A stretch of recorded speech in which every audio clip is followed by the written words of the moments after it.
स्वागत है students. Question है कि uniform long tube is bent into a circle of radius capital R is lies in a vertical plane. Two liquids of same volume but densities rho and delta fill half the tube. The angle theta is. Question को पहले ढंग से समझ लो। देखो, हम पहले तुम्हारा diagram एक बनाते हैं इस तरह से। इसमें हुआ क्या कि हम लोग इसका जो सेंटर है ऐसे है और इधर सेंटर ऐसे है, तो इसको आधा भर दिए। इधर में हम अलग लिक्विड भर दिए, इधर यहां से यहां तक अलग लिक्विड भर दिया हम। ठीक है, अब इसके बाद इधर में ऐसे करके अलग लिक्विड भर दिए। ठीक है, इधर वाला लिक्विड का डेंसिटी डेल्टा है, इधर वाला का रो है। अब जाहिर सा बात है कि इस क्वेश्चन में दिख रहा है कि इधर से ज्यादा धक्का लगा है, तभी तो रो डेल्टा ऊपर गया। तो इससे पता चल रहा है कि रो इज ग्रेटर देन डेल्टा। तो जब हम इसको छोड़ देंगे पूरा, तो चूंकि इस तरफ वाला डेंसिटी ज्यादा है, तो ये पुश करेगा और इसको ऊपर चढ़ाएगा। अगर दोनों तरफ बराबर डेंसिटी रहता तो ऐसे ही रहता ये, लेकिन चूंकि डेंसिटीज में डिफरेंस है, इसकी वजह से ये ज्यादा प्रेशर इधर से देगा, क्योंकि दोनों का हाइट बराबर है इतना। तो इसलिए इधर से ज्यादा प्रेशर लगेगा, इसको ऊपर चढ़ाएगा, तो इसका ज्यादा हाइट उसके कम हाइट को बैलेंस करेगा। तो मान लो ये यहाँ तक चला गया। ठीक है, और ये जो येलो वाला था वो इधर यहाँ तक आ गया। तो अब क्या हुआ कि इधर का हाइट कम है और इधर का हाइट ज्यादा है, तो इधर डेंसिटी कम था लिक्विड का, इसीलिए ज्यादा हाइट जाना पड़ा। और इधर डेंसिटी लिक्विड का ज्यादा था, इसीलिए कम हाइट में बैलेंस होगा। और इसलिए फाइनल शेप कुछ ऐसा दिखाई देगा हमको। तो ये था तुम्हारा क्वेश्चन।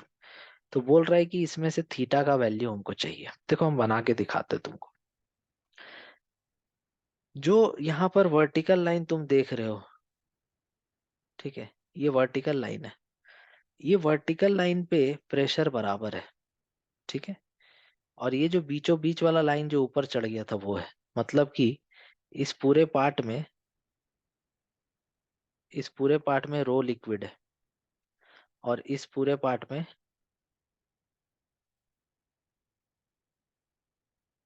पार्ट में डेल्टा लिक्विड है। तो अगर हम यहाँ पर मान लो तुमसे पूछे कि ये थीटा है, तो ये कितना होगा, तो तुम बोलोगे 90 माइनस थीटा, क्योंकि ये पूरा 90 डिग्री है और ये भी तो 90 है, तो ये थीटा हो जाएगा।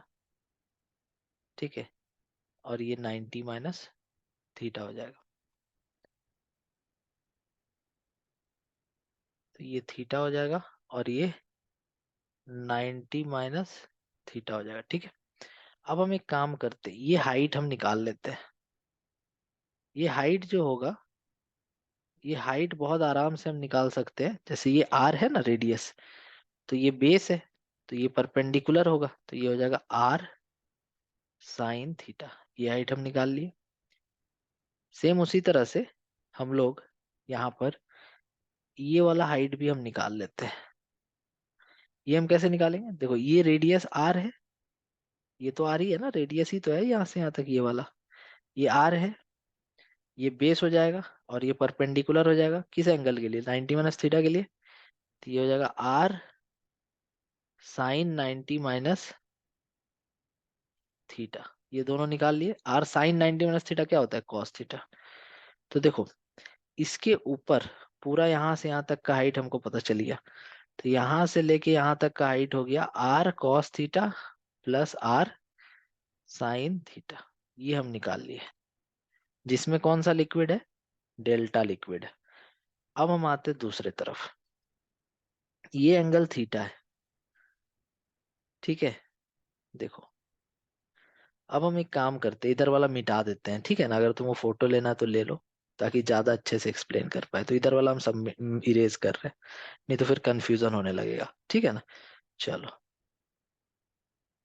तो उधर का हाइट हम निकाल के रख लेते हैं। अब देखो, अब जैसे तुम देख पा रहे हो कि ये आर है, ये कितना आर है, तो हमको चाहिए कि ये हाइट यहाँ से यहाँ तक कितना होगा। तो ये हो जाएगा आर कॉस थीटा, क्योंकि बेस है ये, तो ये हो जाएगा आर कॉस थीटा, और ये परपेंडिकुलर बनेगा, ये थीटा के साथ बेस बनेगा। ठीक, तो ये आर कॉस थीटा हम इधर निकाल लिए।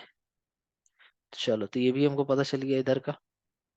तो अब समझ लो कि इसके इधर, इधर तीन हाइट हम निकाले। दो हाइट जो यहाँ से यहाँ तक था वो डेल्टा के लिए था, और एक हाइट जो यहाँ से यहाँ तक था वो रो के लिए था। तो लेफ्ट साइड का पूरा काम हम कर लिए। अब हम राइट साइड का काम करते हैं। तो जब हम इसके इधर का काम करेंगे तो इधर तो खाली एक ही लिक्विड है यहाँ तक, है ना। तो देखो ये आर है, जिसमें से ये वाला क्या होगा, तो ये देखो कैसे निकालेंगे। ये वाला पार्ट ध्यान से देखना, बहुत ज्यादा दिक्कत नहीं होगा। ये थीटा है और ये पूरा 90 बना था शुरू में, तो अभी भी ये 90 ही होगा। तो ये कितना आएगा, 90 माइनस थीटा। तो अगर ये आर है तो इसका जो बेस होगा, ये बेस जो होगा यहाँ से यहाँ तक, तो ये बेस कितना होगा, ये base r cos 90 minus theta होगा, जिसको हम आर साइन थीटा लिख देंगे। और पूरा यहाँ से यहाँ तक आर था, तो ये वाला हाइट क्या हो जाएगा, are minus are sine theta. ये हो गया तुम्हारा राइट साइड का हाइट, क्योंकि इतना ही तक तो लिक्विड है, इसके ऊपर थोड़ी ना है। समझ आया। तो ये मेरा बहुत इंपॉर्टेंट पार्ट यहाँ पे आया है। ओके, चलो अब इतना करने के बाद हम एक काम करते हैं। लेफ्ट साइड का प्रेशर को, सब याद रखना हाइट क्या क्या था, लेफ्ट साइड का प्रेशर को राइट साइड के प्रेशर से बैलेंस कर देते हैं। तो याद करो कि लेफ्ट साइड में हम जो रेड वाला था उसका हाइट हम कितना निकाले थे, तो उसका हाइट हम निकाले थे r cos theta plus r sine theta. फिर लेफ्ट साइड में जो येलो वाला था उसका हाइट हम कितना निकाले थे, उसका हाइट हम निकाले थे कितना, तो देखो ये आर था, है ना, ये आर था ना, पूरा यहाँ से यहाँ तक आर था। ठीक, तो हमको ये वाला वैल्यू कितना मिला, आर कॉस थीटा बेस, तो ये कितना हो जाएगा are minus r cos theta. ठीक है, तो ये हाइट यहाँ से यहाँ तक का हम निकाल लिए। अगर उस टाइम हम कुछ और लिखे थे तो वो गलती से लिख दिए होंगे, बट अभी जो लिख रहे हैं वो सही है, ठीक है ना। तो ये हाइट हो गया r minus r cos theta. तो चलो एलएचएस का करते हैं। एलएचएस का प्रेशर हो जाएगा, एक तो प्रेशर होगा इस लिक्विड की वजह से, तो डेल्टा जी एच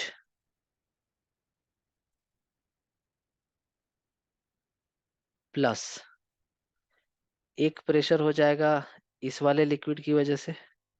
यहाँ से तो भाई अलग लिक्विड है ना इधर, तो रो जी एच, ये हो गया एलएचएस का। सेम वैसे ही करके आरएचएस का निकालो। आरएचएस का प्रेशर देखो एक ही होगा, केवल ये वाला हाइट, है ना, केवल ये वाला हाइट फिर से निकाल के बता देते हैं। देखो हम जानते हैं यहाँ पर कि ये जो एंगल है, ये जो एंगल है ये 90 माइनस थीटा है, जिसमें से ये आर है, तो ये बेस हो जाएगा r 90 minus r cos 90 minus theta, जिसको लिख देंगे आर साइन थीटा। तो ये हो जाएगा are minus are sine theta, ठीक है ना। तो ये हो जाएगा rho g R minus are sine theta. अब देखो इधर आरएचएस का प्रेशर और एलएचएस का प्रेशर बराबर होगा तभी तो इक्विलिब्रियम में रहेगा, है कि नहीं।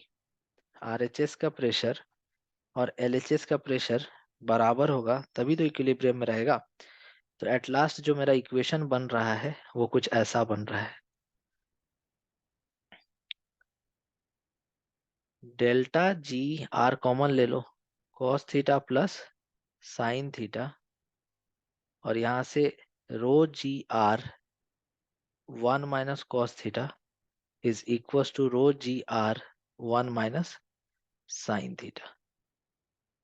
जी R g R g R cut गया। अब क्या आएगा, इधर में आएगा rho delta cos theta plus sine theta equal to, देखो ये रो है यहाँ पे और यहाँ भी एक रो आएगा, इसको ब्रैकेट ओपन करेंगे तो दोनों तरफ से रो कैंसिल हो जाएगा। यहाँ बचेगा माइनस रो कॉस थीटा जो उधर जाके हो जाएगा प्लस रो कॉस थीटा, और minus rho sine theta, bracket open करेंगे तो रो कॉमन ले लो तो क्या आ जाएगा, रो cos theta minus sine theta. तो ये आया मेरा एक टर्म यहाँ पे, ठीक है।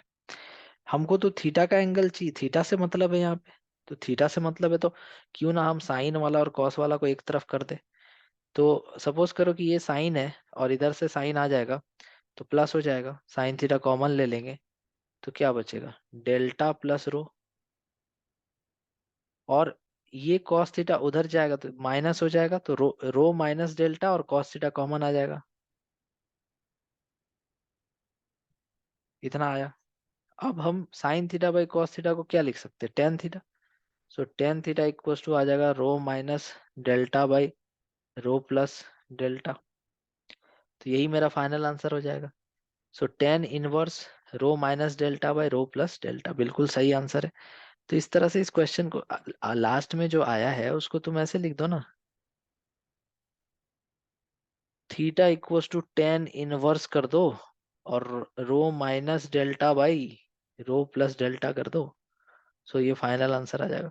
तो इस तरह से इस क्वेश्चन को हम लोग सॉल्व करेंगे, पूरा स्टेप वाइज समझाने का प्रयास किए हैं।